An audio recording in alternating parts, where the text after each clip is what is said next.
the hidden birth of a culinary legend. They said greatness could never hide. Yet, one small doorway proved them wrong. A forgotten corner of the world became the starting point of a transformation no one saw coming. Every famous restaurant begins with a myth, but this one began with a mystery. Today, as diners chase perfection across continents, we often forget that the world's most celebrated tables were once empty rooms filled only with doubt. To understand how a culinary legend is born, we must return to the moment when brilliance looked like a terrible idea, and when the people behind it had nothing but conviction to guide them. It started with a chef who refused to accept the limits placed before him. His world told him what food should be, how flavors must behave, and which traditions were unbreakable. But he felt something rising, a quiet insistence that taste could tell a deeper story if he dared to listen. At first, his vision was nothing more than a whisper. A new way to cook, a new way to feel, a new way to connect with those who walked through his door. The restaurant was small, but the ambition inside it was vast. He stripped the menu down to its bones, crafting each dish as if revealing a secret. Yet whispers in the neighborhood grew louder. People questioned his choices. Investors called him reckless. Friends wondered why he risked everything for an idea no one else understood. But this was only the beginning, and behind the locked door of his quiet kitchen, something remarkable was preparing to emerge. He began to test flavors in ways that felt almost rebellious. Ingredients that were never meant to meet shared the same plate. Techniques borrowed from distant corners of the world collided with local traditions. At first, the results were strange, even unsettling. Yet each experiment carried a quiet promise, as if the dishes were trying to speak a new language he had not yet fully learned. As days turned into weeks, the pressure grew heavier. Diners walked in with curiosity and walked out with confusion. Critics visited, tasted, frowned, and left without a word. The silence in their reviews felt like a verdict. Still, he kept going, convinced that beneath the awkward beginnings lay the seed of something extraordinary. But the restaurant's finances told a harsher story. Nights passed with empty tables. Staff questioned whether they had chosen the wrong kitchen to believe in. And in the dim light of closing time, the chef often stared at his hands, wondering if he was crafting a future or clinging to a fantasy. Yet, a subtle shift was beginning. A photographer stumbled upon the restaurant and captured a single dish, an unexpected burst of color against a stark plate. The image traveled quietly through small food circles, sparking a whisper of intrigue. People began asking questions. Bloggers speculated. A sense of mystery formed, wrapping itself around the restaurant like an unseen fog. The chef did not know it yet, but the world had started to turn its gaze toward his once-forgotten doorway. Something was changing, and tension was rising. The early conflict was no longer internal. It was approaching from all sides, ready to reshape everything that followed. The curiosity that once trickled in now surged like a tide. Food enthusiasts arrived expecting revelation, only to find a chef still wrestling with his own creation. Some praised the boldness.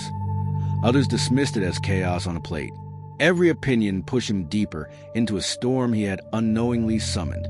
The restaurant became a battlefield where expectations clashed with ambition, and every dish was a risky declaration of identity.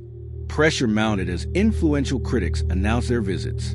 Their arrival brought an electric tension that settled in the air like storm clouds. The chef felt it in every movement, every breath, every flick of the wrist as he plated. He knew a single evening could define or end everything he had fought for. Staff whispered in the kitchen corners, unsure whether they were witnessing the rise of genius or the slow unraveling of a dream. When the critics finally arrived, the dining room transformed into something unreal. Forks moved slowly. Glasses chimed like distant bells. Every reaction was scrutinized. Every raise of an eyebrow felt monumental. The chef watched from behind the kitchen door, his heart echoing louder than the clatter of pans. He had poured months of struggle into these plates. But doubt crept through him, sharp and merciless. What if his vision was too strange? Too fragile? Too early for the world to understand? The reviews came days later, and they were not what anyone expected. Some called his work revolutionary. Others labeled it reckless. The conflict had reached its peak. Not a battle between right and wrong, but between belief and fear. The restaurant was suddenly the center of a cultural argument, a symbol pulled between praise and controversy. Journalists debated whether he was reshaping the future of cuisine or disrespecting everything that came before.